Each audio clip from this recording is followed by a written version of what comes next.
بالکل توڑ دیں گے سائیں، ہم بیگم سائیں سے بہت اچھے تعلقات پیدا کر لیں گے، لیکن ایک بات ذہن میں رکھنا، جو خنجر وہ میرے پہلو میں اتار چکی ہیں، اس زخم اور اس زخم کی دکھن کو میں بھولوں گی بھی نہیں۔ لیکن اگر علی خیر محمد گوٹھ میں تمہیں اقتدار مل جائے، وہ سب کچھ مل جائے جس کی خواہش ہمارے دلوں میں ہے اور ہم کر کے آئے ہیں، تو کیا برا ہے؟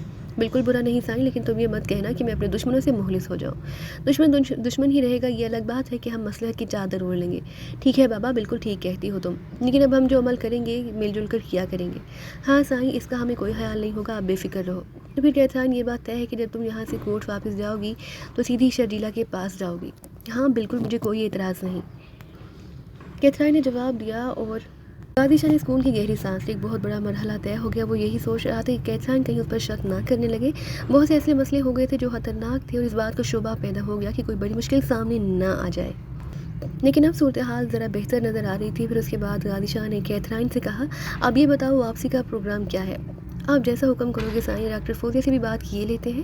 ہاں 1-2 دن لگ جائیں گے، یہاں مجھے بھی تھوڑا سا کام ہے، لیکن تم خوش تو ہونا کیتھرائن؟ اس چہرے کو دیکھو، جب ایسے چہرے پر اپنی ملکیت قائم ہو جائے تو بھلا کوئی ہے جو نہ خوش رہے گا؟ کیتھرائن نے بچے کی جانب اشارہ کر کے کہا، اور غازی شاہ بچے کو دیکھنے لگا۔ ایک بار پھر اس کے دل میں شمیلہ کا عکس جھلملایا اور وہ گہری سانس لے کر سیدھا ہو گیا۔ پھر وہ دیر تک کیتھرائن سے باتیں کرتا رہا، لیکن اس کے ذہن شمیلہ میں ہی الجھا ہوا تھا۔ اس کے بعد اس نے کہا، چلتا ہوں کیتھرائن، ذرا کام ہے مجھے، تھوڑی دیر کے بعد واپس آ جاؤں گا۔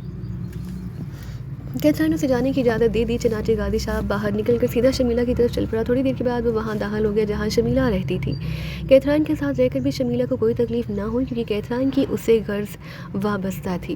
لیکن بہرحال ایک انسان ہونے کی حیثیت سے اسے یہ احساس تھا کہ جس حویلی میں وہ رہ رہی ہے وہ اس کی نہیں، کیتھرائن کی ملکیت ہے، اور وہ کیتھرائن کے رحم و کرم پر ہے۔ لیکن جہاں کوٹھی میں اسے ایک مکمل حیثیت حاصل تھی، وہ لازمین اسے بیگم صاحب کہہ کر مخاطب کرتے تھے، اس کے ہر حکم کی تعمیل کرتے تھے۔ شمیلہ بذات خود ایک معصوم سی لڑکی تھی، اس کے احکامات ہی کیا، لیکن پھر بھی اسے ایک عجیب سی کیفیت کا احساس ضرور ہوتا تھا۔ ہاں، اب جو دل پر زخم لگا وہ نہ سمجھنے والا تھا، اور وہ ایک عجیب سی کسک اپنے دل میں پاتی تھی۔ ایک بوڑھی ملازمہ جو جہاں دیدہ اور تجربے کار تھی اس کے پاس موجود تھی۔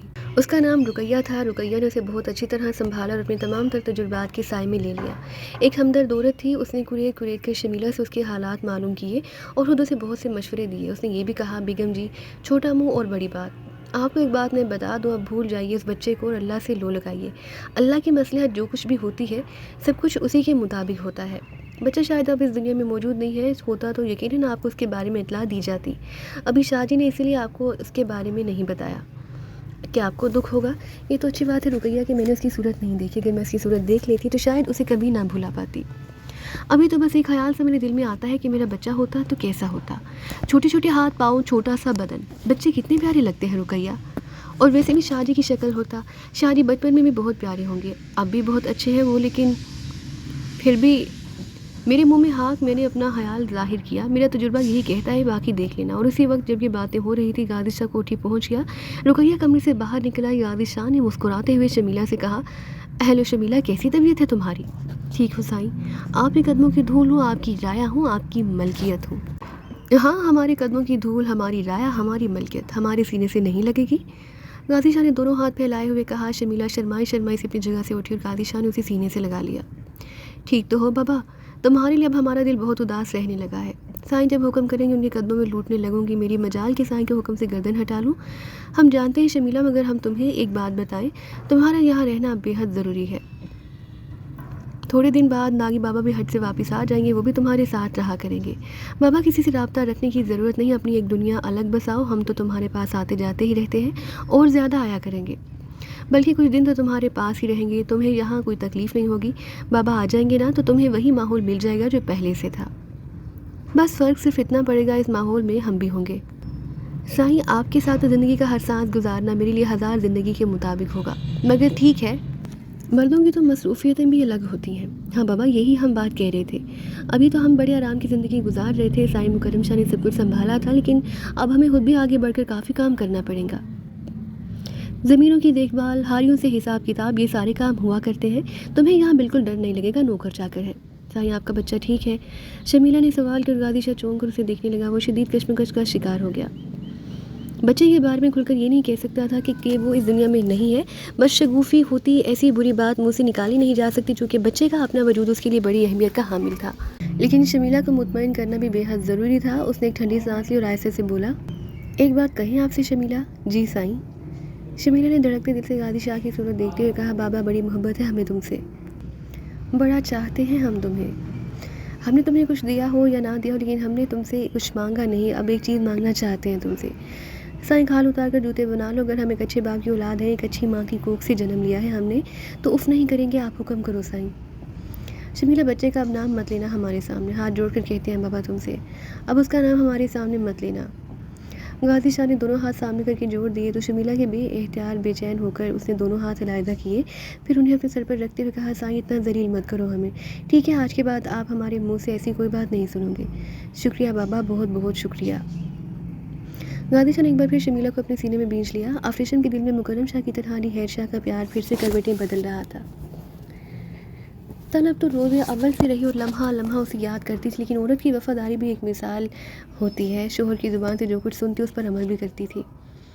اس کی آواز پر اپنی آواز بھاری کرنے کی کوشش نہ پہلے کبھی کی، نہ اب کرنا چاہتی تھی، بس صبر کی گھونٹ پی پی کر رہ جاتی۔ بہرحال ان دنوں مکرم شاہ پر بھی ایک عجیب سی اداس کیفیت طاری تھی۔ بیٹا بہت یاد آتا، بات نہ زیادہ بچے کی ہوتی تو انسان گزارا کر جاتا ہے، لیکن علی حیر محمد کافی بڑا ہو گیا تھا۔ بیٹے کو دیکھ دیکھ کر مکرم شاہ کی آنکھیں نیچے ہو جاتی، پھر پور نگاہ نہیں ڈالتا اس پر کہ کہیں نظر نہ لگ جائے، مگر نظر لگ گئی تو ایسی لگی کہ کسی کو نہ لگے۔ آفریشن بھی باہر تو متاثر تھی، لیکن ساس سے حکم دیا اسے وہی کرنا تھا جو اسے حکم ملا۔ ہسپتال پہنچ کر کیتھرائن کے کمرے میں داخل ہو گئی۔ کیتھرائن نے اس کا پرجوش سے استقبال کیا، ویسے بھی اپنا کارنامہ کسی کو دکھانا چاہتی تھی۔ اس نے دونوں ہاتھ پھیلائے اور آفریشن نے اس کی پیشانی چومی، پھر بچے کی طرف دیکھا، اسے گود میں اٹھایا اور اشرفیوں کی تھیلی اس کے پیروں میں کھول دی۔ سونے کے کھنکھناتے سکے بچے کے پیروں میں بکھر گئے۔ کیتھرائن نے مسکرا کر اسے دیکھا اور بولی، کیسا ہے بھابھی سائیں؟ بہت پیارا، بالکل غازی شاہ کی طرح، خدا تمہیں مبارک کرے۔ شکریہ بھابھی سائیں، آپ ٹھیک ہو؟ ہاں ٹھیک ہوں۔ بچیاں ٹھیک ہیں؟ ہاں بالکل ٹھیک ہے، آفریشن نے کہا اور بچے کو گود میں لے کر بیٹھ گئی۔ اسے لاداداد دعائیں اسے دیں، اس کی نگاہیں کیتھرائن کا بھی جائزہ لے رہی تھی، بالکل چاق و چوبند، چست و چالاک، لگتا ہی نہیں تھا کہ زچگی میں ہے۔ بہرحال کافی دیر تک اس سے باتیں کرتی رہی، پھر کہنے لگی، گوشت کب تک واپس آؤ گی کیتھرائن؟ جب ڈاکٹر چھٹی دے گی۔ ابھی میں نے اس سے بات نہیں کی۔ ٹھیک ہے۔ ہنستے وقت آفریشن نے یہاں گزارا، پھر غازی شاہ آگے اسے ہنستے ہوئے کہا، آپ نے میرے کو بولا ہی نہیں بھابھی سائیں کہ آپ کیتھرائن کے پاس آؤ گے، ورنہ میں آپ کو اپنے ساتھ لے آتا۔ کوئی بات نہیں، اوہو، آپ نے اسے قدموں میں سونا بکھیر دیا۔ غازی شاہ نے اشرفیاں بچے کے پیروں میں پڑے دیکھ کر کہا، بس نظر ہے اس کی، اس پر سے اتارا ہے غریبوں کو بانٹ دینا۔ واہ، یہ تو بڑا تقدیر والا ہے کہ سونا اسی قدموں تلے ہے۔ اتنی بڑی رقم بابا غریبوں کو امیر کر دے گی، خدا اسے اس سے بھی کہیں زیادہ دے۔ اللہ سائیں اس کی عمر دراز کرے، اللہ سائیں اسے ہر بری نظر سے بچائے، اسے نظر سے بچائے جو میری علی حیر کو لگ گئی، آفریشم نے کہا، اور پھر اس کی آواز آنسوں میں ڈوب گئی۔ غازی شاہ نے اسے دیکھا اور پھر کیتھرائن کی طرف۔ اس وقت اسے کیتھرائن سے ایک نفرت کا سا احساس پیدا ہوا، جو الفاظ آفریشم نے کہے تو وہ دل دہلا دینے والے تھے، لیکن کیتھرائن کا چہرہ پتھرایا ہوا تھا۔ اس وقت غازی شاہ نے اپنے دل میں فیصلہ کیا کہ تھوڑے سے حالات بہتر ہو جائیں تو کیتھرائن سے علی حیر محمد کے بارے میں بات کرے گا، وہ اس سے کہے گا کہ علی حیر محمد کو فضل شاہ کے پاس سے واپس لائے۔ بہرحال ابھی تک علی حیر کے بارے میں اس نے کچھ نہیں سوچا، لیکن اب اس نے فیصلہ کیا کہ اپنے بچے کے صدقے میں علی حیر محمد کے لیے کچھ کرے گا۔ ویسے بھی مکرم شاہ کی وہ عزت کرتا تھا اور ان دونوں میاں بیوی کے غم کو سمجھتا تھا۔ بہرحال اس وقت اس نے اپنے آپ کو سنبھال لیا اور اس احساس کو اپنے ذہن میں رکھ لیا کہ اب علی حیر محمد کے لیے بھی کچھ نہ کچھ کیا جائے گا۔ پھر وہ آفریشن سے بولا، ہم لوگ بس بہت جلد گوشت واپس آنے والے ہیں، آپ ہمارے استقبال کی تیاریاں کرو بھابھی سائیں۔ کیتھرائن سیدھی بیگم سائیں کے پاس آئے گی۔ آفریشن نے چونک کر کیتھرائن کا چہرہ دیکھا جو اب بھی سوار تھا، پھر غازی شاہ کی طرف دیکھا تو غازی شاہ نے گردن ہلاتے ہوئے کہا، ہاں وہ گوشت میں آنے کے بعد سیدھی بیگم سائیں کے پاس آئے گی، خدا مبارک کرے۔ آفریشن کافی دیر تک ادھر بیٹھی رہی، پھر اجازت لے کر چلی گئی۔ کیتھرائن نے مسکراتی نگاہوں سے غازی شاہ کو دیکھا اور بولی، آج کل فیصلے چھوٹے سائیں کی زبان سے ہی ہو رہے ہیں؟ کیوں نہیں ہوں گے کیتھرائن، ہم نے تمہیں ایک خوبصورت بچے کی ماں جو بنا دیا۔ ہاں وہ تو ہے، اور اب آپ اس کی قیمت وصول کر رہے ہو ہم سے، دو گی ہمیں قیمت؟ ہاں دیں گے، کیوں نہیں دیں گے، کیتھرائن نے مسکراتے ہوئے کہا، اور غازی شاہ اسے غور سے دیکھنے لگا۔ وہ سوچ رہا تھا کہ کیتھرائن نے اپنی محبت خود تقسیم کی ہے، لیکن اب ذرا دیکھنا یہ تھا کہ ترازو کے پلڑے اوپر نیچے رہتے ہیں یا متوازن ہے، اور اگر اوپر نیچے ہیں تو کون سا پلڑا نیچے ہے اور کون سا اوپر۔ بہت دیر تک وہ تجزیہ کرتا رہا، لیکن لمحوں میں اس طرح کے فیصلے نہیں کیے جا سکتے۔ کیتھرائن نے کہا، ہاں تو پھر کیا فیصلہ کیا چھوٹے سائیں؟ کس بارے میں بابا؟ یہی کہ ہم گوشت کب واپس جا رہے ہیں؟ میرا خیال ہے کل چلتے ہیں۔ کچھ فیصلہ بدل دیا ہے؟ نہیں، ہم نے تم سے کہا تھا نا کہ کچھ کام ہے، ہمیں یہاں جس کام سے نکلے تھے وہ کام ہو گیا، اب ہمیں ایک ہفتے کے بعد کراچی آنا ہوگا، اور اس وقت ممکن ہے ہمیں 2-3 دن یہاں مصروف رہنا پڑے۔ خیر تمہیں اب اس کی پرواہ نہیں ہونی چاہیے، اب ہم بال بچوں والے ہو گئے ہیں بابا، ہمیں ذرا سی محنت کرنی پڑے گی اپنے کام کے سلسلے میں۔ پر آپ نے مجھے یہ نہیں بتایا سائیں کہ آپ کون سا کام، کیا آپ کو کیا کام ہے؟ کچھ جائیدادیں ہیں ہماری حیدرآباد سندھ میں اور نواب شاہ میں، ذرا سی گڑبڑ ہے، انہیں ہماری غیر موجودگی میں کچھ لوگوں نے ان جائیدادوں پر قبضہ جمانے کی کوشش کی ہے۔ تمہیں اس بات کا تو پتہ ہے کہ سائیں مکرم شاہ ڈھیلے ڈالے آدمی ہیں، ایسے معاملات میں حصہ نہیں لیتے اور دوسرے لوگ یہ سمجھتے ہیں کہ ہم ان کا کچھ نہیں بگاڑ سکتے، ہمیں یہ کام کرنے ہیں۔ ٹھیک ہے آپ ضرور کرو سائیں، لیکن ایک بات میں آپ کو بتا دیتی ہوں، جھگڑا مول نہیں لینا کسی سے۔ نہیں بابا، اب ہمیں اتنا بھی بیوقوف مت سمجھو، کہا نا تمہارے سے، اب بال بچوں والے ہیں، ہر کام سوچ سمجھ کر کریں گے۔ کیتھرائن مسکرانے لگی۔ علی حید شاہ کے بارے میں غازی شاہ نے ابھی بات کرنا مناسب نہیں سمجھی، ہر کام مرحلے وار ہونا چاہیے تھا۔ غازی شاہ اس کے بعد کیتھرائن کے ساتھ ہی رہا۔ یہ ہسپتال اور ڈاکٹر فوزیہ ایک طرح سے انہی کا گھر بن گئے تھے ان کے لیے۔ دوسرے دن غازی شاہ نے ڈاکٹر فوزیہ سے جانے کی اجازت مانگی تو ڈاکٹر فوزیہ نے کہا، ماشاءاللہ آپ کا بچہ اور اس کی ماں بالکل ٹھیک ہیں، کوئی تشویش کی بات نہیں، آرام سے جائیے، کچھ چیزیں لکھ کر دے دیتی ہوں، بچے کو استعمال کراتے رہیے، چاہیے تو ٹیلی فون پر مجھ سے رابطہ رکھ سکتے ہیں، کوئی مسئلہ ہو آپ مجھے اطلاع دے دیجیے گا۔ بہت شکریہ ڈاکٹر فوزیہ، آپ نے جس طرح مجھ سے تعاون کیا، ہم اس کے لیے آپ کے دل سے شکر گزار ہیں۔ آئندہ بھی سائیں کبھی آپ کو ہماری ضرورت ہو تو ہم حاضر ہیں۔ ڈاکٹر فوزیہ نے ایک معنی خیز مسکراہٹ کے ساتھ کہا۔ غازی شاہ نے اس مسکراہٹ کا جواب مسکراہٹ سے نہیں دیا۔ بہرحال اس کے بعد یہ لوگ وہاں سے چل پڑے، راستہ طے ہو رہا تھا۔ پجیرو علی حید محمد گوٹھ کی جانب جا رہی تھی اور کیتھرائن سوچ میں ڈوبی تھی۔ اس کے چہرے پر ایک عجیب صفاق مسکراہٹ نظر آنے لگی تو کبھی وہ غازی شاہ کی طرف دیکھ کر سادگی سے مسکرانے لگتی تھی۔ خود غازی شاہ گہری سوچ میں ڈوبا ہوا تھا، انہیں سیدھے پرانی حویلی جانا تھا اور غازی شاہ یہ سوچ رہا تھا کہ دیکھیں اب حالات کون سی نئی کروٹ بدلتے ہیں۔ آخرکار پجیرو پرانی حویلی میں داخل ہوگی۔ غازی شاہ یہ دیکھ کر ایک بار پھر متاثر ہوا کہ پرانی حویلی کو دلہن کی طرح سجا دیا گیا تھا، رنگین جھنڈیاں، روشنیاں، سب کچھ وہاں موجود تھا۔ سارے ملازم نئے کپڑے پہنے ہوئے تھے اور ان کے استقبال کے لیے تیار تھے۔ غالباً یہ سارا انتظام مکرم شاہ نے ہی کیا تھا۔ پھر اس کے بعد افریشن نے بڑے گیٹ پر کیتھرائن کا استقبال کیا جو بچے گود میں اٹھائے فاتحانہ انداز سے ایک ایک قدم اٹھاتی آگے بڑھ رہی تھی۔ اس کی نگاہیں شرجیلہ کو تلاش کر رہی تھی لیکن شرجیلہ بہرحال ایک مقام رکھتی تھی۔ افریشن نے بچے کی طرف ہاتھ بڑھائے تو کیتھرائن نے کہا، نہیں بھابھی سائیں، میرے کو معاف کرنا، سائیں غازی شاہ کا حکم ہے کہ بچہ بیگم سائیں کے آغوش میں دیا جائے۔ ہاں ہاں کیوں نہیں، یہ انہی کا حق ہے۔ افریشن نے جھنک کر پیچھے ہٹتے ہوئے بولی۔ غازی شاہ بھی ساتھ ساتھ ہی تھا، مکرم شاہ بھی کہیں سے آ گیا۔ اس وقت اس نے اپنی کیفیت بحال ہی رکھی، ایک بہت بڑے مسئلے پر قدم اٹھایا تھا، اپنے جذبات کو سنبھال کر اس مسئلے کو حل کرنا چاہتا تھا۔ غازی شاہ کی پیشانی چومی، اس کا سر سینے سے لگایا اور بولا، معصوم فرشتے کے ساتھ حویلی کی خوشیوں میں میں برابر کا شریک ہوں اور دعا کرتا ہوں کہ اس کے قدموں کی برکت ہمارے ماحول کو روشن کر دے۔ آؤ بیگم سائیں اپنے کمرے میں ہے، وہیں وہ تم سے ملیں گی، آؤ کیتھرائن اس طرف سے آ جاؤ۔ ایک راہداری عبور کرنے کے بعد سامنے کے بڑے دروازے پر یہ لوگ رکے۔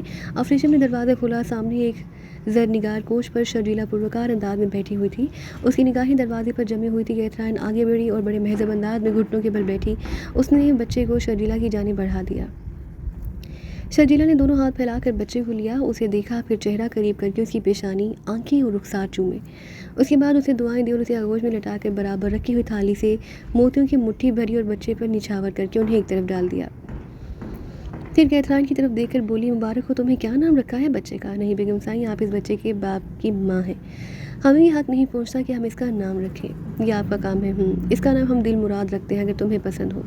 بیگم سائیں آپ کی زبان سے نکلا ہوا ہر لفظ ہمیں پسند ہے، آج سے اس کا نام دل مراد طے ہوا، یہ اس کے نام کی خوشی میں۔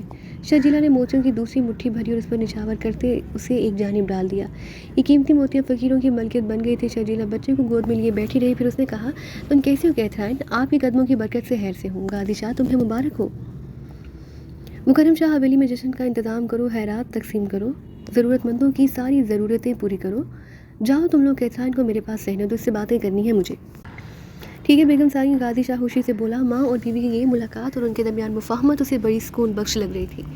افریشن بھی ان کے ساتھ ہی باہر نکل گئی تو کیتھرائن اپنی جگہ سے اٹھی اور دروازے کی جانب گئی۔ کہاں جا رہی ہو؟ میں جا نہیں رہی بیگم سائیں، دروازہ بند کر رہی ہوں، اب آپ کے قدموں میں آئی ہوں تو آج پہلی بار آپ سے باتیں کروں گی اور میں چاہتی ہوں کہ ان باتوں میں کسی کی مداخلت نہ ہو۔ کیتھرائن نے کہا، نہ جانے کیوں اس کے لہجے سے شرجیلہ کا دل دھڑکنے لگا۔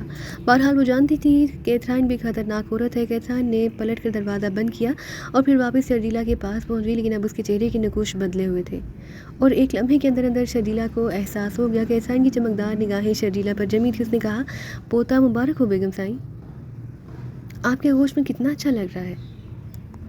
یہ ٹھیک بات یہ ہوتی ہے کہ بزرگ اگر سر پر ہوں تو انسان بہت سی مصیبتوں سے بچ جاتا ہے۔ آپ اسے دل مراد کا نام دیا، پر بیگم سائیں یہ آپ کے دل کی مراد تو نہیں تھی نا؟ شرجیلہ نے آنکھیں اٹھا کر کیتھرائن کو دیکھا اور پروکار لہجے میں بولی، کیا مطلب؟ کیا کہنا چاہتی ہوں؟ اتنی باتیں ہیں بیگم سائیں میرے دل میں کہ اگر آپ سے پوچھتی رہوں تو کئی دن اور کئی راتیں گزر جائیں اور بیگم سائیں آپ جواب بھی نہ دے سکیں گی ان کا۔ اپنے لہجے کی سرکشی اور بدتمیزی کو محسوس کر رہی ہو؟ ہمارے سامنے جب لوگ باتیں کرتے ہیں تو آنکھیں جھکی ہوتی ہیں اور زبان دبی دبی۔ کن لوگوں کی بات کر رہی ہیں بیگم سائیں؟ وہ جو آپ کے غلام ہیں، آپ کے جوتوں کے نیچے رہتے ہیں؟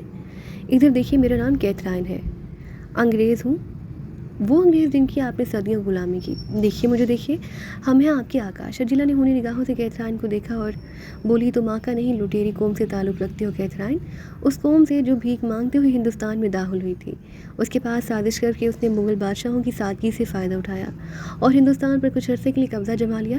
پھر جب ہم نے تمہیں بھگایا تو پھر تم نے دوبارہ کبھی اس طرف رخ کر کے جرأت نہیں کی۔ اتنی مار پڑی تم پر کہ تمہارے ہوش ٹھکانے آ گئے۔ کیتھرائن نے ایک کہکہا لگایا اور بولی، نہیں حمود، اب آپ لوگوں کو لڑتا ہوا چھوڑ کر چلے گئے تھے، سمجھی بیگم سائیں؟ خیر، نہ میں سیاست دان، نہ میرا شوہر۔ بیگم سائیں، ہم لوگ تو آپ کی محبتوں کو حاصل کرنے کے لیے یہاں آئے تھے۔ میری جوتی کو کیا غرض پڑی کہ میں اپنا پیارا انگلینڈ چھوڑ کر یہاں آتی؟ غازی شاہ بہت پیارا تھا مجھے اور اب بھی مجھے بہت پیارا ہے، پر آپ لوگوں نے جو کچھ میرے ساتھ کیا بیگم سائیں، وہ بہت برا کیا۔ کیا سوچا تھا آپ نے کہ میں کبھی ماں نہیں بنوں گی اور علی خیر محمد گوٹھ میں میرا بیٹا وڈیرا نہیں بن سکے گا؟ بیگم سائیں، یہ وہی علی خیر محمد گوٹھ ہے جو انگریزوں کے دور میں انگریزوں کا بدترین دشمن رہا۔ بات اصل میں ہے بیگم سائیں کہ جو کام ایک پوری رجمنٹ نہیں کر سکتی، کبھی کبھی وہ کیتھرائن جیسی معمولی عورت کر لیتی ہے۔ آپ نے مجھے بانجھ کر دیا، مگر دیکھ لیں، آج آپ کے آغوش میں آپ کے دل کی مراد پوری ہوئی۔ علی خیر محمد گوٹھ کا وڈیرا میرا بیٹا بنے گا۔ میں نے اس کے باقی تمام راستے صاف کر دیے ہیں، کیا سمجھی بیگم سائیں؟ حیرت تو ہوئی ہوگی آپ کو کہ آپ نے جو کارنامہ سر انجام دیا تھا وہ ناکام ہو گیا۔ میں بانجھ نہیں ہو سکی، میں ایک بچے کی ماں ہوں۔ بیگم سائیں، آپ ذرا غور کیجیے، آپ زیادہ ذہین ہیں یا میں؟ سنیے، علی خیر محمد گوٹھ کا وڈیرا دل مراد آپ کے آغوش میں ہے، آپ ہی اس کی پرورش کریں گے اور یہ آپ کے تمام خوابوں کو چکنا چور کر دے گا۔ آپ زندہ رہیں یا نہ رہیں، لیکن یہ زخم آپ کی قبر میں آپ کا ساتھ دے گا کہ آپ اپنے منصوبے میں ناکام ہیں۔ یہ انگریز عورت کا کارنامہ ہے بیگم سائیں، دیکھیے میں نے کس طرح آپ کا منہ کالا کر دیا۔ ٹھیک بول رہی ہو تم کیتھرائن، ٹھیک بول رہی ہو۔ تیری قوم کی یہی زبان ہونی چاہیے تھی، بدنسل لوگ اسی طرح اپنے بزرگوں سے پیش آتے ہیں۔ آپ میری بزرگ نہیں بیگم سائیں، آپ میری بزرگ کہاں سے آئی؟ ہمارے آپ کے درمیان تو نفرت کا ایک رشتہ ہے۔ اور بات سنو، میں نہیں جانتی کہ آپ نے کس طرح غازی شاہ کو اس عمل کے لیے تیار کیا کہ وہ مجھے اور میرے بچے کو لے کر آپ کے پاس آئے، لیکن اگر میں نہ چاہتی تو ایسا کبھی نہ ہوتا۔ بیگم سائیں، ہم آ گئے اور اب ذرا قریب سے آپ کے سینے پر مونگ دلی جائے گی۔ ایک مشورہ دوں آپ کو، مان لیجیے۔ دیکھیے، پہلی بات تو یہ کہ میں آپ کو یہ بتا دوں کہ جس وقت آپ نے مجھے بانجھ کرنے کا عمل کیا، میں اگر چاہتی تو سکھا کی طرح آپ کو بھی سبق سکھا دیتی۔ سمجھ رہی ہیں نا آپ؟ یہ کام میرے لیے بالکل مشکل نہ تھا۔ آپ جسے کی چونٹوں کو مسل دینا میرے بائیں ہاتھ کا کھیل ہے، لیکن آپ کو کیا پتا کہ جس طرح دوستی کا ایک رشتہ ہوتا ہے، اس طرح دشمنی کا بھی ایک رشتہ ہوتا ہے۔ آپ کو اگر مار کر میں کچھ کرتی تو بھلا مجھے کیا مزہ آتا؟ دشمن کو زندہ رہنا چاہیے اس وقت تک جب تک کہ دوسرے دشمن کا دل نہ بھر جائے۔ آپ کو جیسے سسکتا دیکھ کر مجھے جو مزہ آئے گا وہ آپ کو مار کر نہیں آ سکتا تھا بیگم سائیں۔ بڑی محبت آپ کی کہ آپ نے میرے بچے کی ولادت کا جشن منایا یا منانے جا رہی ہیں۔ ایک مشورہ دوں آپ کو، بہت عرصے کے بعد آپ کو اور آپ کے بیٹے کے درمیان مفاہمت ہوئی ہے، بہتر یہ ہے کہ میری ان باتوں سے غازی شاہ یا مکرم صاحب کو آگاہ نہ کریں۔ دشمنی میری اور آپ کے درمیان ہے، ہم لوگ شطرنج بساط بچھا کر بیٹھے ہیں، آپ بھی بازی چلیں، میں بھی بازی چلتی ہوں۔ مقابلہ ہم دونوں کے درمیان رہے تو زیادہ بہتر ہے۔ دیکھیے مات کیسے ہوتی ہے۔ ٹھیک ہے، دروازہ کھول رہی ہوں، میں اپنے چہرے کے تاثرات بھی بدل لیں، میں بھی اپنے چہرے کے تاثرات بدل لیتی ہوں۔ لڑیں گے ہم دونوں، بہت اچھی جنگ لڑیں گے۔ آپ دیکھیے نا، اس جنگ میں پہلی فتح تو یہ بچہ ہے۔ آپ نے تو مجھے سانپ کی زبان کھلا کر بانجھ کر دیا۔ دیکھیے یہ بچہ کہاں سے آیا، کیسے ہوا یہ بچہ؟ کچھ کر سکتی ہیں تو یہ تحقیقات بھی کر لیں۔ ٹھیک ہے، دروازہ کھول رہی ہوں میں۔ کیتھرائن واپس مڑی، پھر دروازہ کھول دیا۔ بالکل اتفاق کی بات ہے کہ مکرم شاہ اسی طرف آ رہا تھا، غازی شاہ بھی اس کے ساتھ تھا۔ کیتھرائن دروازے سے ہٹ گئی اور دونوں اندر داخل ہو گئے۔ مکرم شاہ نے کہا، بیگم سائیں، آپ کے حکم کے مطابق میں نے پورے گوٹ میں چراغاں کا حکم دے دیا ہے، جگہ جگہ ناچ گانے ہوں گے، اوتاق سجیں گے، اور کوئی حکم ہو تو بتا دیجیے۔ نہیں ٹھیک ہے، شرجیلا کی پاٹدار آواز ابھری۔ کچھ دیر کے بعد کیتھرائن غازی شاہ کے ساتھ چلی گئی، بچے کو وہ لوگ لے گئے۔ افریشم اپنی بچیوں میں مصروف ہو گئی۔ مکرم شاہ گوٹ میں جشن کے انتظامات کر رہا تھا، شرجیلا کمرے میں تنہا رہ گئی۔ وہ کیتھرائن کی باتوں پر غور کر رہی تھی۔ یہ بات تو ہے اس کے اور دین بخش کے درمیان ہو چکی ہے، کیتھرائن کے ساتھ مفاہمت کا سلوک کر کے بہت سی باتوں سے آگاہی حاصل ہو جائے کہ اسے ایسا ہی کرنا چاہیے، لیکن کیتھرائن تنہائی میں موقع ملنے پر اس طرح کے الفاظ ادا کرے گی، شرجیلا کو اس کا گمان بھی نہیں تھا۔ اچانک اسے ایک شدید نفرت کا احساس ہوا اور اس نے سوچا کہ روز اول سے لے کر آج تک اس نے جو کچھ کیا بالکل ٹھیک کیا۔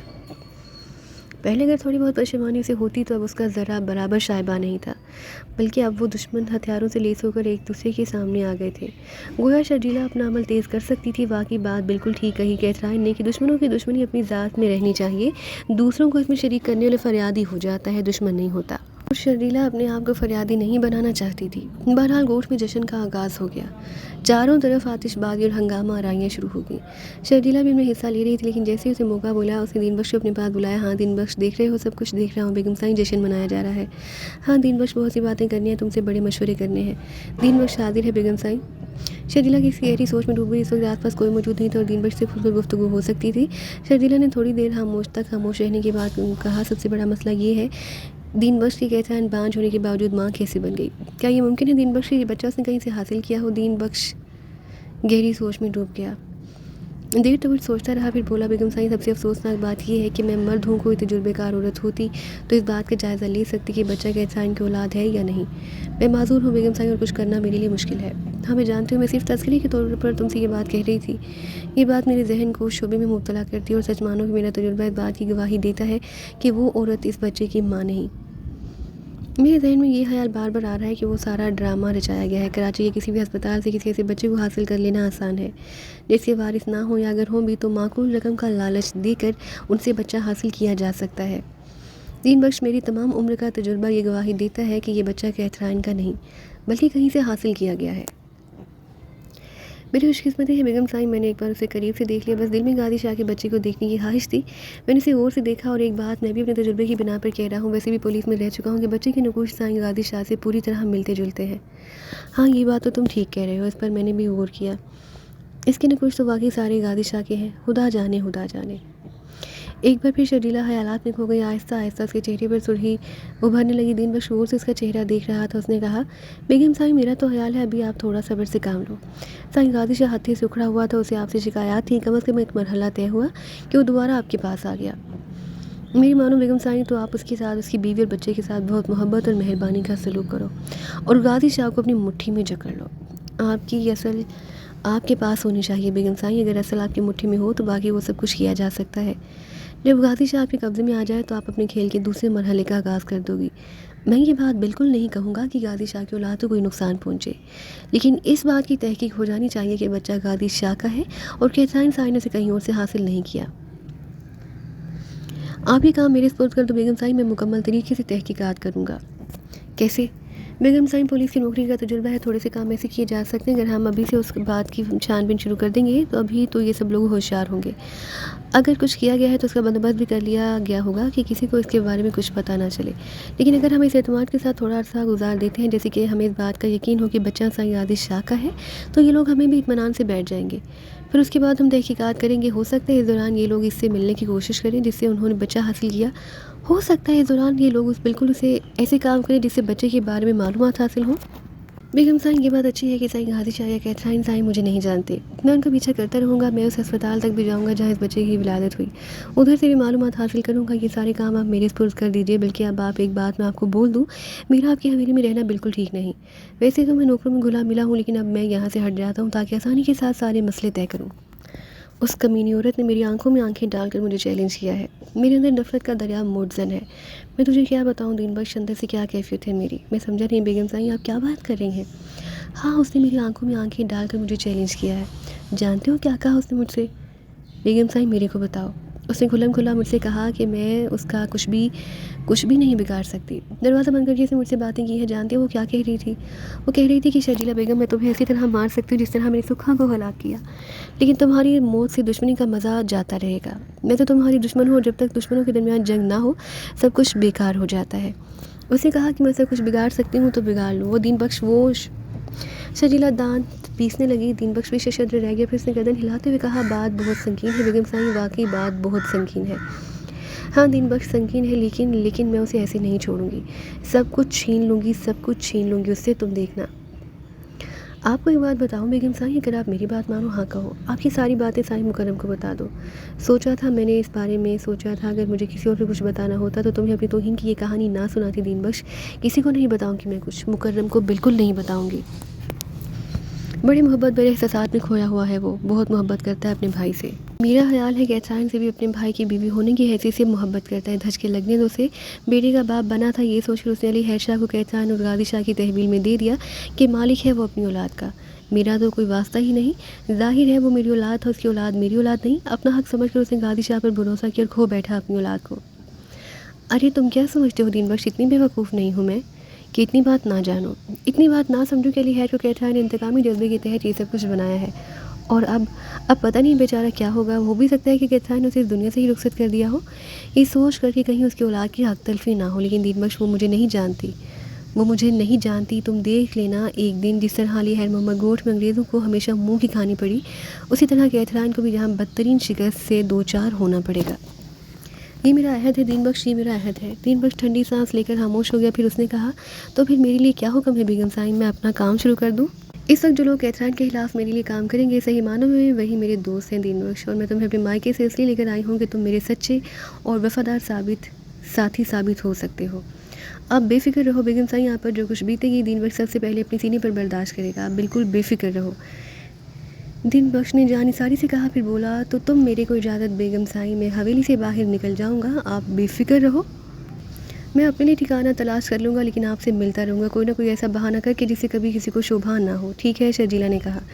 سب سے بڑی بات یہ تھی کہ علی حیر محمد شاہ فضل شاہ کے منصوبے پر کام کرنے کے لیے خوشی سے تیار ہو گیا، ساری باتیں اپنی جگہ، لیکن اس کے باوجود ابھی اس قدر تجربے کار نہیں تھا کہ ہر بات کو سمجھ لیتا، وقت سے پہلے جوان کر دیا گیا تھا کہ احسان نے اسے وہ سب کچھ بھی سمجھا دیا جو ابھی اس کی عمر سے تعلق نہیں رکھتا تھا۔ یہ کام کیتھان جیسی خطرناک عورت ہی کر سکتی تھی جس کے ہاں اقدار کا انداز دوسرا ہوتا ہے، لیکن بہرحال کیتھان بھرپور جنگ لڑ رہی تھی، اور اس جنگ کے لیے اس نے بڑی صاف گوئی سے خود فضل شاہ سے بھی کہہ دیا کہ ایک بدن کو پامال کرنے سے کچھ حاصل نہیں ہوتا، زندگی میں اور بھی بہت سے جذبے ہوتے ہیں، اگر فضل شاہ اس کی اس پیشکش کو قبول نہ کرتا تب بھی کیتھان بہرحال اسے تیار کرنے کے لیے اپنے آپ کو بہوشی قربان کر دیتی، یہی اس کا اپنا طریقہ زندگی تھا، اور بات اس کی اپنی ذات کی نہیں تھی بلکہ اس ماحول کی تھی جس میں اس نے آنکھ کھولی، کسی کو برا کہنے سے کچھ نہیں حاصل، انسان جو کچھ ہوتا ہے اس کے بارے میں وہی سب کچھ کیا جاتا ہے۔ فضل شاہ کی ہدایت پر امیر شاہ بہت کچھ کر رہا تھا، ادھر علی حیر شاہ آزاد تھا بالکل، ویسے بھی وہ اپنے اوپر پابندیاں قبول کرنے کا عادی نہیں تھا، اس دن کے بعد سے امینہ بائی کے ہاں بھی کبھی نہیں گیا، حالانکہ وہاں بڑے عجیب و غریب اثرات چھوڑ آیا، لیکن خود اس قدر مضبوط قوت ارادی کا مالک تھا کہ وہاں کا ماحول اچھا لگنے کے باوجود اس نے ابھی تک وہاں جانے کے لیے کوئی منصوبہ بندی نہیں کی، جبکہ چاہتا تو جا سکتا تھا، البتہ اعلیٰ سوسائٹی کا بھرپور طریقے سے جائزہ لے رہا تھا، وہ امیر شاہ نے اسے ایک ساتھی بھی مہیا کر دیا، اس کا نام اوصاف تھا، اوصاف ایک مقامی نوجوان تھا، ملازمت کا متلاشی، پڑھا لکھا، بہرحال علی حیر شاہ سے عمر میں کافی بڑا، بہت چالاک، بہت ذہین، بہترین ڈرائیونگ کر لیا کرتا، سب سے بڑی بات یہ تھی کہ اسے علی حیر شاہ محمد کی توجہ حاصل کر لی۔ علی حیر شاہ نے اس سے کہا، بابا تمہیں میرے ساتھ دوستی نبھانے کے لیے بہت کچھ کرنا ہوگا۔ آپ فرماؤ شاہ جی، میرا نام اوصاف ہے، کوشش کروں گا کہ اپنے آپ کو آپ کی غلامی کے قابل ثابت کر دوں۔ نہیں بابا نہیں، غلام اس وقت تسلیم کیے جاتے ہیں جب عمر 60 سال کے اوپر نکل جائے، مجھے تو دوست چاہیے۔ صحیح بات اصل میں یہ ہے کہ حکم ماننے والے کو اگر غلام کہا جا سکتا ہے تو ہم غلام ہیں، محبت کی نگاہ سے دیکھے جانے والوں کو ایک دوست کہا جا سکتا ہے تو ہم دوست ہیں، یہ تو آپ کی مرضی، آپ سمجھو یا دوست ملکیت ہے آپ کی۔ علی حیر شاہ ہنسنے لگا، پھر بولا، یار کچھ تم ہو یا نہیں ہو لیکن آدمی چالاک ہو، سائیں کا یہ تمغہ بھی ہم سینے پر سجا لیتے ہیں، پوچھو چالاک میں تمہیں کیوں کہہ رہا ہوں؟ سائیں آپ مجھے چالاک کیوں کہہ رہے ہیں؟ اس لیے کہ تم دل میں اتر جانے والی قوت رکھتے ہو۔ سائیں ایک بات کہوں، قدر شناس ضروری ہوتی ہے، ابھی تو یہ ابتدا ہے، اب آپ آگے کی بات کرو، آپ اپنے آپ کو اس قابل ثابت کرنے کے لیے ہمیں جتنی محنت کرنا ہوگی تم جانتے ہو۔ اچھا خیر چھوڑو یار، زندگی کی رنگینیوں کے بارے میں تمہارا کیا خیال ہے؟ 50 سال کی عمر تک سائیں انسان کو اپنے اندر ان احساسات کا ذخیرہ کرتے رہنا چاہیے جو 50 سال کے بعد زندہ رہنے میں مدد دیں۔ میری بات سمجھ میں آ گئی سائیں؟ غور کر رہا ہوں، تمہارا مطلب یہ ہے کہ 50 سال تک اتنے عیش کر لیے جائیں کہ بعد میں ان یادوں کو سینے سے لگا کر جیا جا سکے؟ سائیں آپ نے مجھے چالاک کہا، مجھے بھی کچھ کہنے کی اجازت ہے؟ ہاں کہو۔ آپ بہت سمجھدار ہیں، دونوں ہنسنے لگے۔ بہرحال علی حیر محمد نے اوصاف کو پسند کیا، ادھر امیر شاہ اس کوٹھی کی تکمیل میں مصروف تھا جو فضل شاہ کی ملکیت تھی اور وسیع و عریض علاقے پر پھیلی تھی۔ فضل شاہ اس کوٹھی پر بے پناہ اخراجات کر رہا تھا، ویسے بھی اس قدر حسین کوٹھی تھی کہ دیکھنے والا ایک لمحے کے لیے رک کر اسے باہر سے دیکھتا، جس نے اسے اندر سے دیکھ لیا وہ تو اس کا دیوانہ ہو ہی جاتا۔ یہاں سے تھوڑے ہی فاصلے پر وہ عمارت تھی جو فضل شاہ کا ٹارگٹ تھی، یعنی مرزا طارق بیگ کی کوٹھی۔ لوکیشن ایسی تھی کہ مرزا طارق بیگ کی کوٹھی پر اس کوٹھی کی اوپری منزل سے نگاہ رکھی جا سکتی۔ یہ ساری باتیں اپنی جگہ، چنانچہ بڑی احتیاط کے ساتھ کام کیا جا سکتا تھا۔ 2 انتہائی خوبصورت اور قیمتی کاریں کوٹھی پہنچا دی گئیں جو آگے چل کر علی حیر شاہ کے استعمال میں آنے والی تھیں۔ در حقیقت علی خیر محمد گوٹھ میں علی خیر شاہ کو شاید اتنی مراد نہ ملتی کیونکہ وہاں کی اپنی ایک زندگی تھی، لیکن فضل شاہ بے دریغ دولت خرچ کر کے اسے واقعی شہزادوں جیسی زندگی دے رہا تھا۔ بہرحال یہ ساری باتیں اپنی جگہ، علی خیر محمد بھی ایک شاندار شخصیت کا مالک تھا۔ پھر جب کوٹھی مکمل طور پر تیار ہو گئی تو امیر شاہ نے فضل شاہ کو اس کا دورہ کرایا۔ فضل شاہ ایک ایک چیز کو غور سے دیکھتا ہوا آگے بڑھ رہا تھا۔ امیر شاہ نے کہا، سائیں آپ کے خیال میں اس کوٹھی کو اس شکل میں لانے میں کتنا خرچہ ہو گیا ہوگا؟ امیر شاہ، میں نے تم سے کہہ دیا تھا کہ خرچ کا نہ تو حساب رکھنا نہ اس کا اندازہ لگانا۔ ہم حساب تو اس وقت کا رکھیں گے جب مرزا طارق بیگ ہماری مٹھی میں ہوگا۔ یہ تو فعل ہے، ہم نے جس طرح یہ دولت کمائی ہے اسی طرح خرچ بھی کر رہے ہیں۔ جس دولت کو کمانے کے لیے ہم نے بے دردی سے کام لیا اسے خرچ کرنے میں بے دردی سے کام کیوں نہ لیں؟ یہ تو ٹھیک ہے سائیں، دولت ہوتی ہی اس لیے ہے کہ خرچ کی جائے، بس تو پھر یہ کیوں پوچھتے ہو؟ نہیں سائیں، ایسے ہی تخمینہ لگانے کے لیے آپ نے واقعی اس پر بے پناہ پیسہ خرچ کیا۔ اس پر بے پناہ پیسہ خرچ کرنے کے بعد ہم بے پناہ پیسہ کمائیں گے بھی۔ علی خیر محمد ہماری امیدوں کا مرکز ہے، بہت کچھ حاصل کریں گے ہم اس سے، کیا سمجھے؟ سمجھ رہا ہوں سائیں، سمجھ رہا ہوں۔ امیر شاہ نے کہا۔ کوٹھی تیار ہو گئی تو ایک دن خود فضل شاہ اور امیر شاہ علی خیر محمد کو لے کر اس کوٹھی میں لائے۔ اوصاف کو ٹیلی فون پر بتا دیا گیا کہ اس وقت وہ علی خیر محمد کے پاس نہیں ہوگا۔ علی خیر محمد کوٹھی میں داخل ہوا، دونوں اس کا چہرہ غور سے دیکھ رہے تھے۔ علی خیر محمد نے پسندیدگی کی نگاہ سے اس کوٹھی کو ضرور دیکھا، لیکن حد سے زیادہ متاثر ہونے والی کیفیت اس پر طاری نہ ہوئی۔ تو فضل شاہ نے امیر شاہ کے کان میں کہا، اصل میں اس لڑکی کی لاتعداد خوبیاں میرے تجربے کی بنا پر تھی اور میرے تجربے کی تصدیق ہو رہی ہے۔ تم نے اس کے چہرے کے تاثرات پر غور کیا؟ جی ہاں۔ کیا محسوس کیا؟ سا یوں لگا جیسے اس نے کوٹھی کو پسند ضرور کیا لیکن اتنا متاثر نہیں ہوا کہ حیران ہو جاتا۔ یہ بھی اس کی خوبی ہے۔ یہ خوبی ہمیشہ بڑے آدمی میں ہوا کرتے ہیں، بہت بڑے آدمی میں۔ تم سیر چشمے کے لفظ کو جانتے ہو؟ جی سائیں، امیر شاہ نے کہا۔ یہ سیر چشم ہے اور یہ چیز فطرت کا ورثہ ہوتی ہے، عام طور پر ایسا نہیں ہوتا۔ جی سائیں، میں سمجھ رہا ہوں، یہ چیز انسان کو بڑا ظاہر کرتی ہے۔ پوری کوٹھی کا جائزہ لینے کے بعد فضل شاہ نے اس سے سوال کیا، ہاں شہزادہ خرم، اب یہ بتاؤ کسی چیز کی کوئی کمی محسوس کر رہے ہو؟ علی خیر محمد نے مسکراتے ہوئے فضل شاہ کو دیکھا اور بولا، نام پسند آیا؟ سائیں فضل شاہ، آپ نے مجھے شہزادے خرم کہہ کر مخاطب کیا۔ ہاں، یہ نام میں نے اپنی پسند سے تمہارے لیے رکھا ہے۔ یہ تو بہت اچھی بات ہے کہ تم نے اس کی تصدیق کر دی۔ اب تمہارا نام شہزادہ خرم ہے اور یہ کوٹھی تمہاری ملکیت ہے۔ تمہیں کیسی لگی؟ بہت اچھی ہے سائیں، زندگی کی ہر ضرورت سے مالا مال ہے۔ اس کی در و دیوار سے ایک دولت مند آدمی کی جھلکیاں ملتی ہیں، اور شہزادے دولت مند ہی ہوا کرتے ہیں، فضل شاہ نے کہا، اور امیر شاہ ہنسنے لگے۔ دیکھا امیر شاہ، وہ کس قدر ذہین اور کتنا صحیح بولنے والا۔ تمہیں اس بات سے اختلاف ہے؟ بالکل نہیں سائیں، اختلاف کا کیا سوال پیدا ہوتا ہے؟ ظاہر ہے وہ اتنا ہی بڑا آدمی ہے۔ اچھا آؤ، نائب میٹنگ ہو جائے۔ تینوں ڈرائنگ روم میں جا کر بیٹھ گئے۔ اوصاف ہمارا اپنا آدمی ہے، وہی کہے گا جو ہم چاہتے ہیں۔ اب یہاں مسئلہ یہ پیدا ہوتا ہے کہ تمہیں ہر طرح سے اپنا وہ کام سر انجام دینا ہے جس کے لیے ہم نے منصوبہ بندی کی ہے۔ تم نے اسے اتفاق کیا، اگر تم اسے اتفاق نہ کرتے تو یقیناً تمہیں مجبور نہ کیا جاتا۔ یہ تصویر مرزا طارق بیگ کی بیٹی عالیہ بیگ کی ہے، دیکھو دیکھو۔ فضل شاہ نے ایک تصویر نکال کر اس کے سامنے رکھ دی اور علی خیر محمد تصویر پر جھک گیا، پھر مسکرا کر بولا، سائیں فضل شاہ، آپ کا ہر کام معیاری ہوتا ہے، یہ اس کوٹھی کی طرح خوبصورت ہے۔ فضل شاہ نے مسکراتی نگاہوں سے امیر شاہ کو دیکھا، بولا، تم اس لڑکی کی باتیں سن رہے ہو اور یہ تو ہمارے بھی کان کاٹ رہا ہے۔ خیر شہزادہ خرم، تم کینیا سے آئے ہو، تمہارے والد کا نام تم خود تجویز کر لینا، وہاں پر چائے کے باغات کے مالک تھے اور بہت بڑا کاروبار تھا ان کا انتقال ہو گیا۔ تمہاری ماں بچپن میں ہی مر گئی، ان کے انتقال کے بعد تمہارا دل وہاں سے ہٹ گیا، تم نے اپنے باغات فروخت کیے، تمہارے باپ کی جائیداد یہاں بھی تھی جن پر یہ کوٹھی بھی شامل تھی، تم نے اس کوٹھی کو ٹھیک ٹھاک کرایا اور آخرکار یہاں آ گئے۔ تمہاری پاس اتنی دولت ہے کہ تمہاری کئی نسلیں عیش و آرام سے گزارا کر سکتی ہیں، لیکن تم نے سوچا کہ تم اپنا کاروبار دنیا کے مختلف ملکوں میں پھیلاؤ گے اور اس کے لیے تمہارے آدمی کام کر رہے ہیں۔ کیا خیال ہے، کہانی یاد رہے گی؟ کہانی نہیں سائیں، میں تو شہزادہ خرم ہوں، اس میں کوئی شک ہی نہیں۔ ہاں، مجھے اتنا ہی اعتماد چاہیے۔ خیر تو میرا مطلب یہ ہوا کہ یہاں قیام کرو گے، اوصاف بھرپور طریقے سے تمہاری مدد کرے گا۔ تمہیں اس لڑکی سے دوستی کرنی ہے اور اس کے بعد اس کے سہارے تم مرزا بیگ تک پہنچو گے، اس گھر میں اپنے پنجے گاڑ لو گے۔ تمہارا سرپرست تو کوئی ہے نہیں، تم ان لوگوں سے خوب راہ و رسم بڑھاؤ گے۔ مرزا طارق بیگ اگر اپنی بیٹی کی شادی تمہارے ساتھ کرنا چاہے گا تو کر دے گا۔ تم تیار ہو جانا، ہماری منزل وہی ہے۔ کھیل بے شک لمبا ہے لیکن کھیلنا ہے۔ اس کے بعد دوسرا منصوبہ اس وقت شروع ہوگا جب تم مرزا طارق بیگ کے داماد بن جاؤ گے۔ اور میری بات سنو، یہ تو چٹکیوں کے کھیل ہوتے ہیں، کام ہو جانے کے بعد لڑکی تمہیں اگر پسند ہو تو جتنا وقت دل چاہے اس کے ساتھ گزارنا، جب اسے دل بھر جائے تو اسے اپنی زندگی سے نکال پھینکنا، یا پھر اگر مجبوری ہی ہو تو اسے اپنی ہی زندگی سے نہیں، اس کی بھی زندگی سے نکال پھینکنا۔ فضل شاہ نے ہنستے ہوئے کہا اور سب ہنسنے لگے۔ بہرحال تھوڑی دیر خاموشی طاری رہی، پھر علی خیر محمد نے کہا، اوصاف میرے ساتھ رہے گا؟ ہاں بالکل، وہ بالکل قابل اعتبار آدمی ہے، بہت ذہین اور بہت سمجھدار۔ وقت پڑنے پر تمہیں مشورہ دیتا رہے گا، کیونکہ میں اور امیر شاہ تو اب صرف اجنبی ہو جائیں گے۔ تمہارے لیے مرزا طارق بیگ ہم دونوں کو اچھی طرح جانتا ہے، ہماری تمہاری تمام تر گفتگو صرف فون پر ہوا کرے گی، ٹھیک ہے؟ جی، اور جہاں جو ملازم ہے وہ تمہیں صرف شہزادہ خرم کے نام سے جانیں گے۔ اس بات کو ذہن میں رکھنا۔ اور ایک بات اور کہوں، ایک بہت بڑا بینک بیلنس تمہارے نام منتقل کر دیا گیا ہے، تمہارا اکاؤنٹ کھول دیا گیا ہے کلفٹن برانچ میں، اور تم زبردست سیاہ خرچی کرو گے، تحفے تحائف دینے میں، احتجاج کرنے میں۔ مطلب یہ ہے کہ تم ہر طرح سے ان لوگوں کا ساتھ دو گے۔ بات سمجھ میں آ رہی ہے؟ جی سائیں فضل شاہ، آپ نے حکم دے دیا، میں آپ کے معیار پر پورا اتروں گا۔ آپ بالکل بے فکر رہو۔ یہ ساری باتیں سمجھانے کے بعد فضل شاہ نے امیر شاہ کو دیکھتے ہوئے کہا، ہاں امیر شاہ بولو، اب کیا ارادہ ہے؟ چلیے سائیں، ہمارا کام تو پورا ہو چکا۔ جی، پھر اس کے بعد وہ دونوں چلے گئے۔